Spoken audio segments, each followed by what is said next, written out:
Y el debate no puede ser otro para iniciar este tema, y quiero comenzar con Julio César. Hombre, la designación del gobierno, lo decíamos desde muy temprano en nuestra emisión de noticias, del señor Mancuso como gestor de paz. La importancia de esta decisión que ha tomado Julio César el gobierno. Bueno, Eduardo, desde 2008, hace 15 años, está el señor Mancuso en una cárcel en Estados Unidos, cuando fue extraditado hace 15 años. 15 años es pues, una cantidad de tiempo increíblemente larga, sobre todo para estos actores criminales. Es una persona que está desconectada absolutamente de lo que está pasando en el mundo criminal en Colombia y por lo tanto cuesta mucho entender cuál va a ser el aporte para lograr ese objetivo de la paz, ¿no? Para que todas estas disidencias, derivaciones de los grupos paramilitares dejen de matar colombianos, dejen de extorsionarlos, dejen de delinquir. Entonces es muy extraño que se ponga la figura de Mancuso como una persona que va a ser clave en desarmar estas organizaciones criminales de las que él no tiene ningún conocimiento.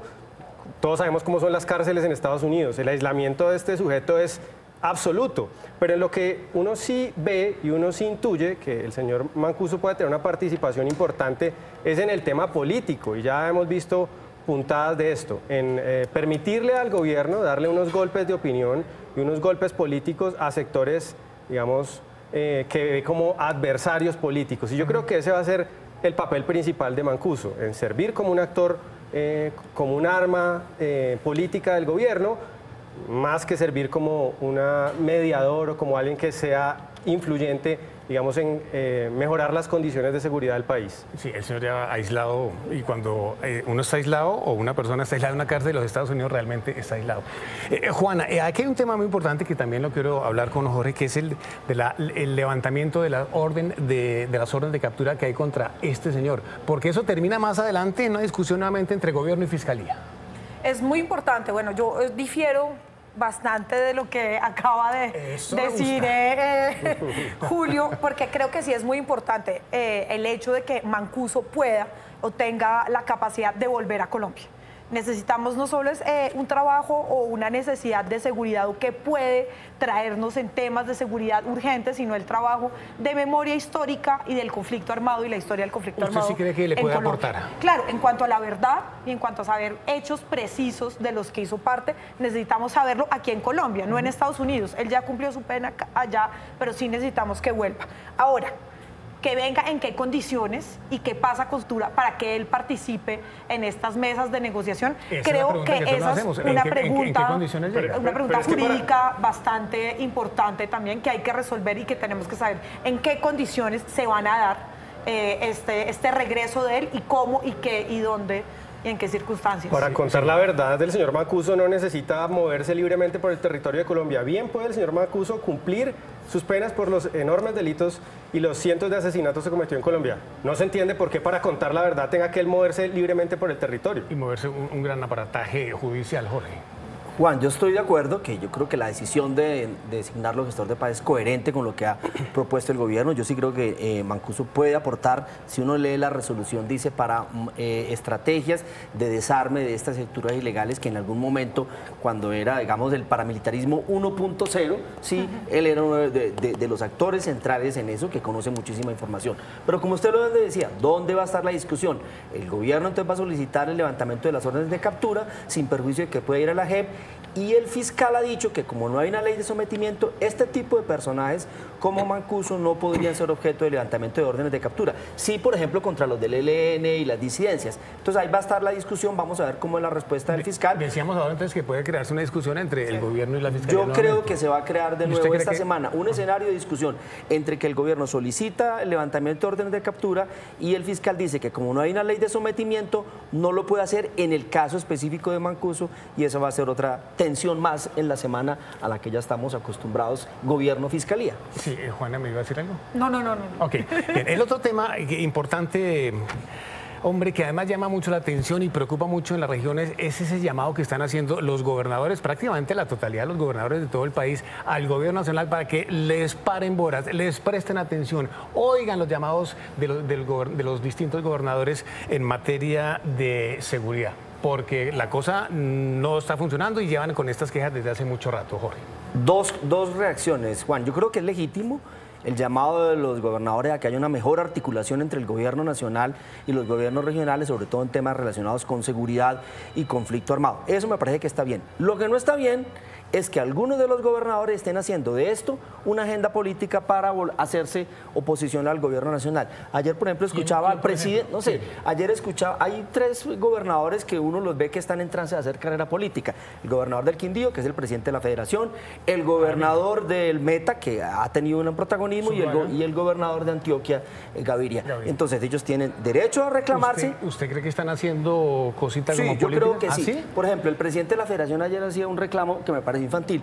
No tenemos el número directo del presidente de la República. Eso me parece un reclamo infantil. Los canales institucionales están abiertos y uno ha visto que el ministro de Defensa, que es el responsable de la seguridad del orden público, se reúne constantemente con ellos. Entonces, pero lo que sí es cierto, Jorge, es que la situación del país en materia de seguridad se ha deteriorado. Es legítimo el reclamo, pero algunos de ellos están haciendo de ese reclamo una agenda política. Juana. Hay algo relacionado con lo que menciona Jorge Iván, que es importante, y es que hay regiones de regiones y hay gobernadores de gobernadores. Entonces, en este momento no es lo mismo ser gobernador del Cauca que ser gobernador del Quindío. Donde no hay conflicto armado. Las situaciones no son las mismas, el contexto del conflicto armado no es el mismo y no se puede confundir el conflicto armado y los grupos ilegales que hacen parte de este problema en regiones como el Cauca, que es una región que en este momento está azotada y es gravísima la situación, a regiones donde nos encontramos con graves problemas de inseguridad relacionada con el microtráfico. Entonces, no son las mismas estrategias para todas las regiones y no son los mismos y el mismo contexto en todas.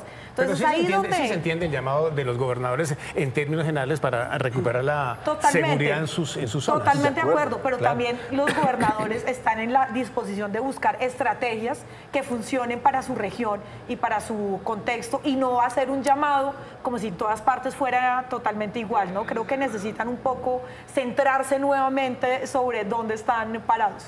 Julio. Bueno, si alguien hizo política con la situación de violencia y inseguridad que vive el país, es precisamente el sector político que hoy está en el gobierno. El propio presidente Petro, si ustedes recuerdan, a través de Twitter publicaba fotos bastante sangrientas, bastante irrespetuosas cuando había masacres, ¿no? Aquí actores, influencers, cantantes, cada vez que había una masacre en Colombia, lamentablemente, pues salían con toda razón a reclamar sobre la acción y la responsabilidad del gobierno de entonces presidente Duque en esos eventos. Entonces, la utilización política electoral de esta situación es de todos los sectores políticos, no solamente, digamos, de los gobernadores en este caso. Ahora bien, se han incrementado 93% los secuestros, ha habido 88 masacres, ya algo más desde que... Reconocida más por el ministro de la Defensa. Lo reconoce eso es un 90%. La extorsión se disparó en 30% y pues naturalmente los ciudadanos en las regiones, a los primeros que le reclaman pues es a los alcaldes y a los gobernadores, y ellos con recursos limitados pues claro que tienen que salir a reclamarle al gobierno central. Señores, tenemos que terminar esta primera parte de nuestra mesa ancha. En segundo nos vemos adelante en el sofá con otro tema. No nos vamos a adelantar, pero seguro va a ser muy interesante para todos. Hacemos una pausa, 7:05 está la mesa ancha. Estamos en directo.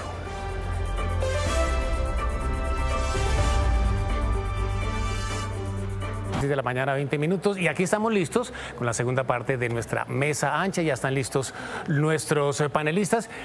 Quiero que oigamos, señores, nuevamente los saludo, unas declaraciones del presidente Petro ayer en el departamento del Cauca e iniciamos la conversa. ¿Les parece? Perfecto. Adelante. Cualquier negociación que empiece en el territorio nacional con grupos armados debe tener en cuenta que antes que un cese al fuego, lo que queremos es un cese de hostilidades a la población civil. Como quien dice, primero, Juana, arranco contigo, cese de hostilidades. Totalmente de acuerdo con el presidente. Ayer en esta mesa sofá lo discutimos y hablamos de la necesidad del cese de hostilidades, de una urgencia que no se había tenido en cuenta hasta ahora, así que es una muy buena noticia, además de este cambio en la estrategia de seguridad en la que también el presidente habló de que solamente van a quedar policías profesionales y soldados profesionales en la zona. ¿Sabe quién está de acuerdo con usted? Nos lo acaba de decir el doctor José Félix Laforí. Pues mire, le hice la misma pregunta y me dijo, el presidente tiene razón. ¿Quién se iba a imaginar que yo iba a terminar de acuerdo con Laforí? Pero bueno, así es también el camino hacia la paz, ¿no? Que estemos y nos encontremos en acuerdos cada vez más importantes. Julio César, yo quiero conocer su opinión sobre estas declaraciones que llamaron mucho la atención por parte del presidente. Sobre el asunto de los soldados profesionales y policías profesionales, ¿quién no va a estar de acuerdo con eso? Obviamente, lo ideal es que la mayor parte o casi toda la fuerza pública esté constituida por soldados profesionales o policías profesionales. Sin embargo, el problema es ejecutar eso. Esto no es nuevo. El presidente viene hablando de este tema de profesionalizar la fuerza pública desde el principio de su mandato y desde antes. La dificultad es que tenemos todavía decenas de miles de soldados regulares, ya no tantos bachilleres. Bachilleres son alrededor de 1.700, digamos, eso se ha reducido mucho, pero soldados regulares, el campesino que ni siquiera pudo estudiar y entró al ejército a prestar el servicio militar, esos todavía constituyen una parte muy importante de la fuerza pública. Y si en el Cauca todos son profesionales, pues en algún lado van a tener que desatender van a tener que sacar esos soldados profesionales de otras regiones del país. Es difícil implementar estas ideas que en el papel son buenas. Lo que uno sí ve es que ahorita conversábamos sobre las dificultades en materia de seguridad que vive el país, aumento de secuestros, extorsión, etcétera. Pero un indicador que es muy preocupante es que a pesar de eso, los enfrentamientos entre de la fuerza pública con los actores armados se han disminuido en más del 40%, lo que nos dice que lo importante aquí es un tema de decisión, de que la fuerza pública actúe de manera contundente contra estos actores irregulares. Es que eso sería lo ideal. Pero la pregunta que uno se hace, Jorge, es ¿qué garantía de funcionamiento tiene la propuesta del presidente? Pues a ver, lo primero es que yo creo que la propuesta es interesante. Parece un cambio sutil, pero puede tener profundas implicaciones en lo que uno llamaría alivios humanitarios en la sociedad civil. Y esos alivios humanitarios van a rodear de mayor legitimidad y de apoyo el proceso de paz en su conjunto. Pero el problema va a estar ahí, ¿cómo hacemos esa verificación? Pero quiero decirle, esta condición que está poniendo el gobierno para iniciar procesos de paz debió haberse puesto desde un principio, precisamente para desactivar eso que llaman algunos el incentivo perverso de que el grupo armado que quiere llegar a una mesa de negociación incrementa su capacidad para fortalecerse en la mesa. Pero si al contrario se le dice, no, si usted quiere llegar a la mesa tiene que rebajar por lo menos las hostilidades hacia la sociedad civil, eso me parece que es una buena noticia. Es decir, uno puede tener muchas discusiones estratégicas, jurídicas, políticas sobre la paz, pero si como consecuencia de la paz se empieza a mejorar las condiciones de seguridad y hay alivios humanitarios especialmente para la sociedad civil, ese es el camino. Lo que no es creíble, Juan Eduardo, es que esta amenaza del presidente o esta advertencia del presidente sobre estos actores, porque ¿qué le quedaría al gobierno si la paz total fracasa? A ver, en economía las cosas no van bien, muy mediocre el desempeño económico del país. En lo político, la agenda legislativa del gobierno está súper trabada, le queda como gran apuesta la paz total y los actores irregulares leen esa debilidad de negociación del gobierno en la mesa. Y eso es clave, ¿no? Que los actores irregulares saben que el gobierno necesita de la paz total para tener algo que mostrar y se aprovechan, digamos, intensificando la violencia, sabiendo que el gobierno no se va a parar de la mesa porque quedaría en una posición de debilidad pues muy delicada. Tenemos que terminar, muchas gracias. Es un tema bastante interesante, arrancando como lo hicimos ahora con esta propuesta y con este pronunciamiento del presidente de la República. Muchas gracias, feliz mañana. Mañana, si Dios lo permite, nos volvemos a encontrar.